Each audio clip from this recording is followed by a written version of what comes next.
Vadodara vibrant round table દ્વારા 45 kilometre અંતરની blind car rally શહેરમાં યોજાઈ હતી। 72 પ્રજ્ઞાચક્ષુઓએ ભાગ લીધો હતો।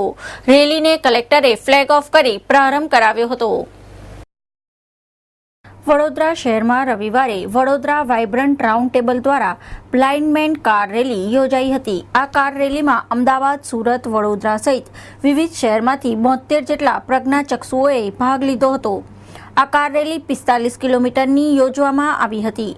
આ કાર રેલીને જિલ્લાના કલેક્ટર વિનોદ રાવે ફ્લેગ ઓફ આપી રેલીનો પ્રારંભ કરાવ્યો હતો। બ્લાઇન્ડ મેન કાર રેલીમાં પ્રજ્ઞાચક્ષુ વ્યક્તિની સાથે સામાન્ય વ્યક્તિ પ્રજ્ઞાચક્ષુ રેસરના નિર્દેશનના આધારે કાર ડ્રાઈવ કરતા હતા। આજે ખરેખર તમને કહું કે બરોડાના લોકોમાં જે અહીંયા આગળ આ કાર રેલીનું જો આયોજન કર્યું છે, ખરેખર એટલું દિલ ખુશ છે, કેમ કે આજ સુધી અમદાવાદ, સુરત અને નાસિક ને બધે જ થાય છે। આજે એમ થઈ ગયું કે બરોડા પણ એમની કમ્પેરમાં આવી ગયું છે અને રિયલીમાં અહીંયાનો સપોર્ટ ને અહીંયાની જે મજા આવી છે અમને અત્યાર સુધી વી આર વેરી એક્સાઇટ અને બહુ એન્જોય કર્યું છે। Thank you Baroda. એ લોકોને એમની લેંગ્વેજમાં પેપર્સ આપેલા હશે અને એના પરથી મને એ ગાઈડ કરશે કયા રસ્તે મારે જવું, ક્યાં વળવું, લેફ્ટ રાઈટ, અને દરેક માર્શલ પોઈન્ટ પર મારે ઉતરીને એની જોડેથી સાઇન લઈને પાછું આગળ જવાનું છે। આ રીતે ટોટલ 45 કિલોમીટરનો એરિયા કવર કરવાનો છે મારે। હું ફર્સ્ટ ટાઈમ જઈ રહેલો છું। નહીં, મને કાલે જે મિટિંગ એટેન્ડ કરી એના પરથી લાગે છે કે આ બધા પ્રોગ્રામ કરવા જ જોઈએ અને સારો અનુભવ રહેશે। જ્યારે પ્રજ્ઞાચક્ષુ કાર હંકારવાનું નિર્દેશ એ બ્રેલ લિપિ દ્વારા કરતા હતા। એમાં અમારી સાથે એક ડ્રાઈવર હોય ગાડીના, એને અમને આ લોકો જે બ્રેલ ચાર્ટ આપે એ અમારે એમને વાંચી સંભળાવવાનો હોય અને અમારે એમને રસ્તો બતાવવાનો હોય અને એ લોકોની પાસે સ્પીડ ચાર્ટ હોય, કેલ્ક્યુલેટર હોય અને અમે જે વાંચીએ એ પ્રમાણે એ લોકો એમની ગાડી ચલાવે અને વચ્ચે એમાં 6 કે 9 એ રીતે માર્શલ આવે। એ રીતે અમારે કોઈ વહેલું પહોંચે, કોઈ મોડું પહોંચે, એ રીતે માઇનસ પ્લસ થતા હોય છે। કેવી પ્રેક્ટિસ કરી તમે? પ્રેક્ટિસ તો જો કે અમે તો 12-13 વર્ષથી ભાગ લઈએ છીએ, એટલે પ્રેક્ટિસ તો અમારી માટે સારી છે। તેમાં હું નેવિગેટર તરીકે ભાગ લઈ રહ્યો છું।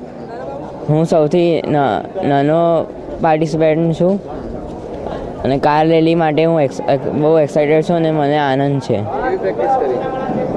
સારી। આ કાર રેલી પ્રજ્ઞાચક્ષુઓમાં રેલી કૌશલ્ય શક્તિને ઉજાગર કરવાના ઉદ્દેશથી બ્લાઇન્ડ કાર રેલી યોજવામાં આવી હોવાનું વડોદરા વાઇબ્રન્ટ રાઉન્ડ ટેબલના સંસ્થાના સંચાલકે જણાવ્યું હતું।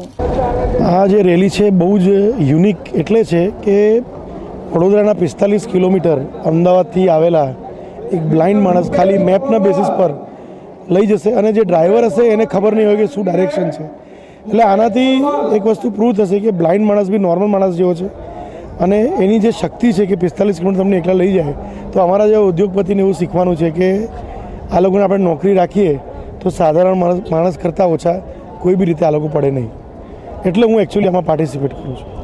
મેસેજ એ છે કે બ્લાઇન્ડ લોકો નોર્મલ જેટલા જ કોમ્પિટન્ટ છે, એમને બી જિંદગીમાં બીજા જેમ તક આપો। અમે લોકો ડ્રાઈવ કરીશું, અમારી સાથે એક બ્લાઇન્ડ પર્સન હશે।